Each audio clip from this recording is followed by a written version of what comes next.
Bem-vindo à Rádio Bot Finanças. Onde o seu futuro começa. Então vamos ao nosso conteúdo de hoje. Onde o mundo vê crise, você vai ver oportunidade. Descubra como enxergar antes de todo mundo. Veja como identificar uma oportunidade de investimento. Olá, que bom ter a sua companhia para esta análise. Vamos direto ao ponto. Como é que algumas pessoas parecem identificar aquelas grandes oportunidades de investimento muito antes da maioria? Qual será o segredo por trás disso? A gente vai explorar isso juntos hoje, sabe? Usando como base um material bem interessante sobre como decifrar os sinais do mercado financeiro global que, assim, muita gente acaba deixando passar.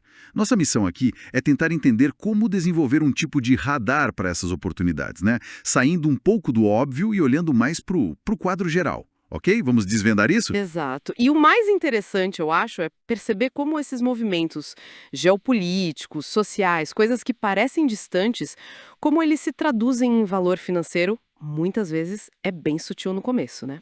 Não é bola de cristal, então. O material que a gente viu fala mais de aplicar um filtro diferente. É isso. Isso. Analisar, geopolítica básica, as tendências macroeconômicas e até comportamentos políticos ou sociais, mas sempre com essa visão financeira por trás. Exatamente. Onde a maioria só vê a notícia do dia, sabe? Esse filtro busca o sinal financeiro, o rastro do dinheiro se movendo. Tem um exemplo histórico que o material traz que é ótimo. A entrada da China na OMC, lá em 2001. Nossa, isso é clássico. Pois é. Parecia algo muito político na época, né?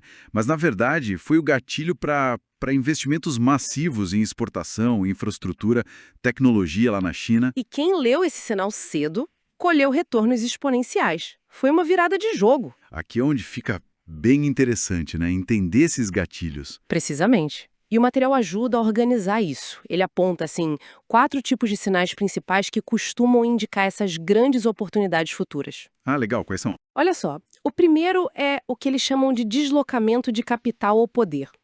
É basicamente ficar de olho quando grandes fluxos de investimento ou mesmo centros de produção começam a mudar de lugar. Tipo essa realocação de fábricas saindo da China e indo para o Sudeste Asiático ou até a América Latina? Exatamente. Isso aí. Não é só uma mudança de endereço, né? Isso reconfigura toda a cadeia de suprimentos, logística, valor. É um movimento grande. Entendi. E o segundo sinal? O segundo são as crises que escondem transformações. Pode parecer meio contraintuitivo, né? Mas grandes crises, muitas vezes, aceleram mudanças que já estavam, digamos, engatilhadas. Pensa na guerra da Ucrânia, por exemplo. Ela deu um impulso, brutal para os investimentos em energia alternativa, né? E reconfigurou completamente o mercado global de grãos. Forçou uma adaptação muito rápida. Faz sentido. A crise força a mão, né? E o terceiro? O terceiro são as novas parcerias internacionais. É preciso observar acordos de longo prazo entre países, a expansão de blocos como os BRICS Plus, né, que agora tem novos membros. Sim. Brasil, Rússia, Índia, China, África do Sul e outros agora. Isso. E também iniciativas para diminuir a dependência do dólar, por exemplo. São pistas, indicadores de onde o poder econômico e o capital podem estar se concentrando no futuro. Interessante. E o último sinal, o quarto. E, por fim, os incentivos estatais ou tecnológicos. Quando governos decidem, subsidiar pesado ou investir muito em setores específicos, tipo chips, inteligência artificial, semicondutores, biotecnologia. Tipo lítio, energias renováveis também, né? Exatamente. Lítio, energia limpa, eles estão na prática mostrando as cartas, né? Apostando nas áreas que consideram estratégicas para o futuro do país. Tá, então a chave não é só ver um sinal desses isolado. É a conexão entre eles, a forma como eles interagem. Exatamente. Esse é o ponto crucial que o material reforça.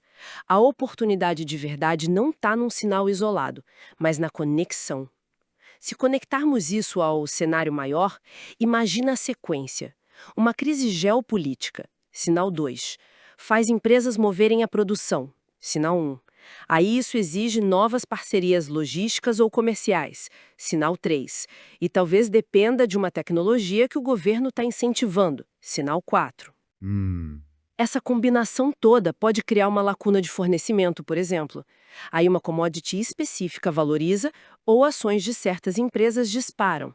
É esse encadeamento que abre a janela de oportunidade, entende? Fica bem mais claro agora. Realmente, a visão precisa ser ampla. Então, o que tudo isso significa na prática? Como a gente pode, sei lá, treinar esse radar? Existem hábitos práticos? Sim, o material sugere alguns. O primeiro é bem direto: diversificar as fontes de informação. Sair um pouco só de um noticiário local, sabe? Acompanhar fontes globais, talvez mais neutras ou especializadas. Isso. Publicações focadas em finanças globais, geopolítica, ampliar o mapa mental mesmo. Faz sentido. E o segundo hábito? O segundo é uma pergunta-chave: quem ganha com isso? Diante de qualquer grande evento, qualquer mudança, qualquer crise, tentar seguir o dinheiro, rastrear o fluxo de capital. Exato. O capital, no fim das contas, busca o lucro, né? Mesmo no meio do caos.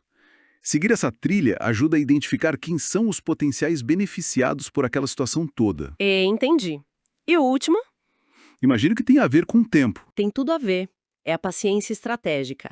Essas grandes tendências, essas mudanças estruturais, elas levam tempo para se consolidar.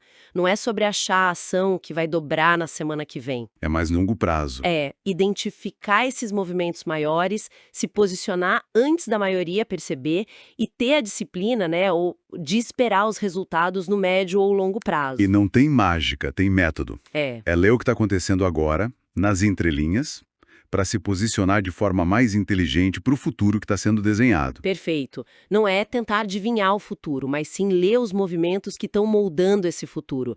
É se posicionar com inteligência. Isso levanta uma questão importante. E o material meio que provoca isso no final, né? Sim. Que as próximas grandes oportunidades, aquelas que realmente podem fazer diferença, provavelmente já estão aí escondidas nas notícias de hoje. Só que de forma sutil. E quando a maioria perceber, bom, aí quem já se moveu antes vai estar colhendo os resultados, né? Exato. Então fica a pergunta no ar: o que está acontecendo agora, talvez de forma discreta, que pode ser um desses sinais iniciais da próxima grande onda de oportunidade? Interessante pensar nisso, não é? Bom, muito obrigado pela companhia nesta exploração e até a próxima.